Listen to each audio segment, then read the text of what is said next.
The WK-99 is the prior written notice, or the PWN. And this form is used for every single IEP meeting. And so a lot of times we have additional videos posted for training of this form. But the purpose of this video is going to be to explain a little bit of the content, not extensively, but also the functionality of the form. So on the form, the first thing you see is the yellow box, which in WebKids on the prompts is one of the things that alerts you to either specific instructions you need to follow or a prompt to help you complete the form. So in this case, it's talking about these LEADM selectors over here.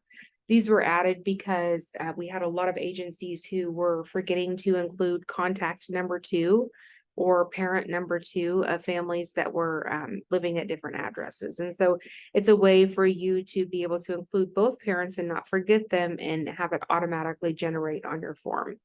So I believe it's defaulted to LEADM 1 and LEADM 2, which is pulled from the demographics page, which is contact 1 and contact 2.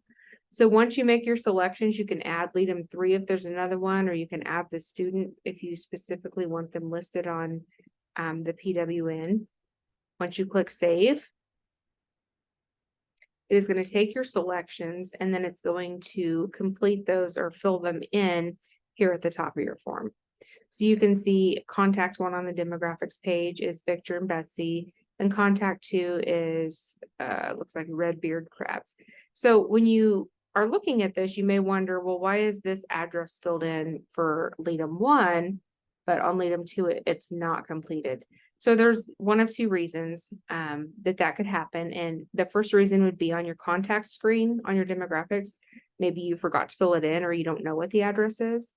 Or the other reason could be that it is on there, but you've marked that address to not print, that person doesn't want their address printed. So it will follow that command for do not print this address. When we get toward the bottom, we're going to talk about the documentation of delivery, which is also triggered off of those LEADM indicators that we just checked.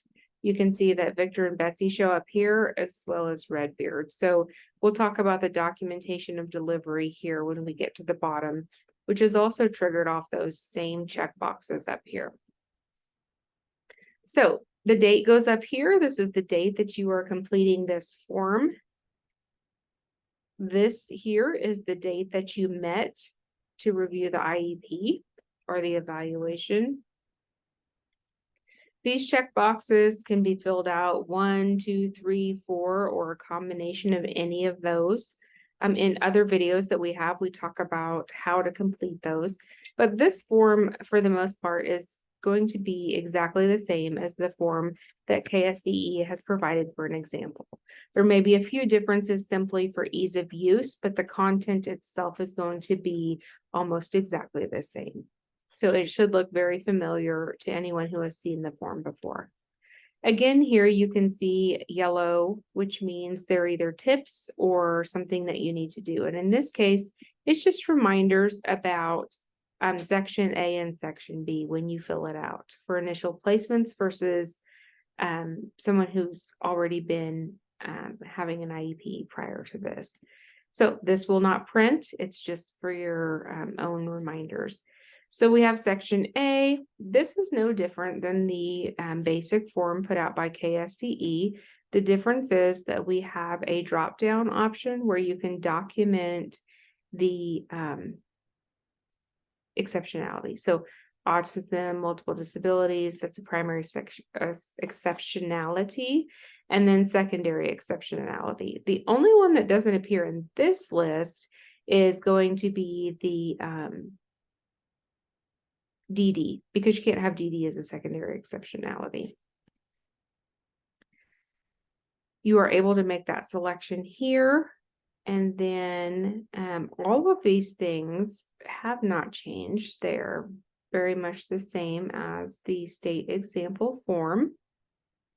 This is some more reminders for you about how best practice you always should include in Section 1, the frequency, location, and duration on the initiation of all new services. So that includes accommodations, modifications, those types of things. It also reminds you, don't forget to include ESY, special transportation, supports for school personnel, behavior plans. These really are for your own benefit to remind you of everything that should be included on this form if a change was made. And then the final reminder is sections 1 through 5 are a requirement, so don't leave them blank. And don't put NA, because if you do, that's the same as leaving it blank. So just some tips and reminders for you that don't print out. Sections 1 through 5 are the same as the state. So if you want some information on how to complete those, you can watch one of our other videos. We can provide you some training on site if you'd like that, or you can look at some examples to see if KSDE has any information up there listed out. The one thing that was updated on these last year in 2023 was that we added these RTE boxes, which stands for Rich Text Editor. And if you've ever had someone who copied and pasted to the PWN and it gave them some funny looking characters, it was most likely a result of the text box being very old and not being one of these RTE text boxes that has all the ability to do, bold or underline or all these fancy things. You can insert a picture, you can insert a table. So if you have this exact form, but you're not using these RTE boxes, you don't see these little symbols and things on your form, you may still want to update it because you might still have some copy paste issues if you choose not to. So that's what the RTE boxes are there for. The compatibility and ease of use is much better than the older forms where you may have been using a fixed text box. Okay, scrolling down, you've got reminders again here for you. If you didn't already print off some parent rights or procedural safeguards, here is a link to English and Spanish ones. So if you're in the IEP meeting and you forgot to bring them with you, this is a great link to be able to print them right there during the meeting. The school contact person has been limited to one line. It used to be that it was listed here and it was listed redundantly again underneath. So that's just listed in one spot. And then you get down to the consent part. You either give consent, you do not give consent, or maybe it's a combination of both. You give consent for something, but maybe not for something else. So you would mark the appropriate boxes here. If you're using electronic signatures, you can simply pass the computer or the signing device like the iPad or the phone over to the legal education decision maker and they can sign right there. So they would sign their name. Each person clicks save because when they click save, it will date and timestamp their signature. So each one is unique. So I'm going to click save after I sign and pass it on to the next person, right? In this case, it's just the legal education decision maker. It's not an entire IEP team. So you really only need one signature, but if both parents are there or both decision makers are there, they could both sign it. There's no problem with that at all. Click save. And it's going to date and timestamp both of them. Okay. If you're not using electronic signatures, it's okay because you can still use the form. So I'm going to go clear these out and just show you how to do that. Previously, when we didn't have electronic signatures, all you have to do when you're ready to get a signature is display the form to print. And that would give you the form, you print it out, and the person signs it with a pen, right? That's still the same procedure you'd use if you're not using electronic signatures. So when you do that, this line is going to print for the signature and the date, but these boxes won't. So even if they're not signing electronically, you can still use this form and print it because it's not going to show this here. It's just going to show a line. So you can still use it either way. So the last thing we come to is that documentation to delivery that I talked about earlier.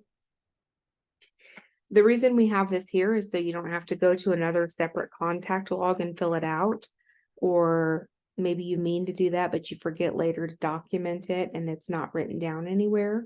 So this documents your delivery of this form right on the form. Okay. So let's say that Victor attended the meeting on behalf of Victor and Betsy, right? Maybe Betsy couldn't come. So Victor was there. The first attempt at giving him this form was in the meeting. Okay. We hand delivered it, right? It was in person.